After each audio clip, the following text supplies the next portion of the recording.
Hello, beautiful beings.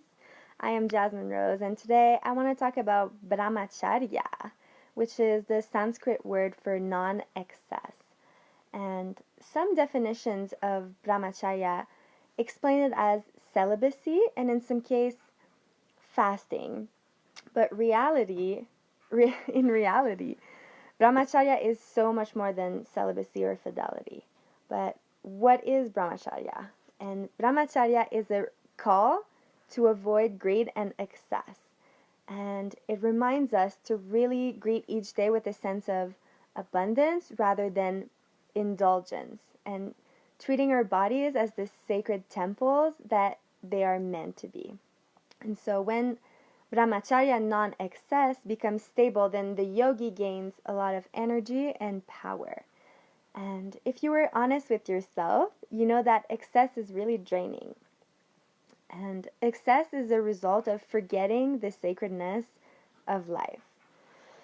And so, how can we practice Brahmacharya in our lives? We can eat mindfully and slowly and allowing our bodies to fill up naturally and to stop when enough is enough. We can get enough sleep, but not too much. We can cut back on anything we're indulging, whether it's soft drinks, coffee, alcohol, fast food, shopping, whatever it is for you.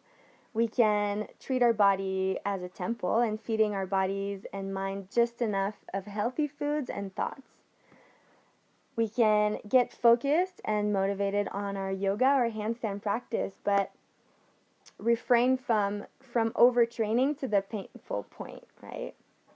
And so I wanted to share a little story about Brahmacharya and how it has showed up in my life. And so a few years ago, I moved in with a romantic partner with the intention to co-create a collective space in Reno where people could feel safe and really heal through movement arts, ceremonies, and community. And we were also aqua partners, and we both had the same intention of growing and up-leveling our practice and partnership together.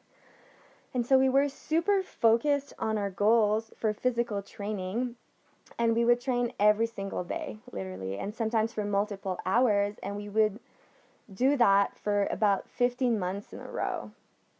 And so in this warehouse-like sanctuary, we actually became professionals at teaching acrobatics as well as performing it across the US. But it became such an integral, obsessive daily part of our lives that rest days weren't quite honored the way it could or should have been if we were to have honored our bodies. And I'm just going to speak for myself. And one day I decided not to listen to my intuition, and during a training session, I teared my MCL and my meniscus as I was attempting a new skill that we actually weren't ready for quite yet. So again, it was that pushing a little bit too far, going for a little bit too much when actually it was enough just where we were at with our progressions. And so here came the lesson for me of the art of resting and learning how to really mother myself and hear myself after being in the very masculine energy of getting things done and move forward. And so yeah, I was always chasing for more when in reality I was enough and I had enough. And so this concept is an important part of the handstand coaching program I will be launching soon. And yes, there is a strength and conditioning module, and you will spend almost every day on your hands. But also, you will honor the sacredness of the practice and balance it with mobility, flexibility, and a whole lot of self-care.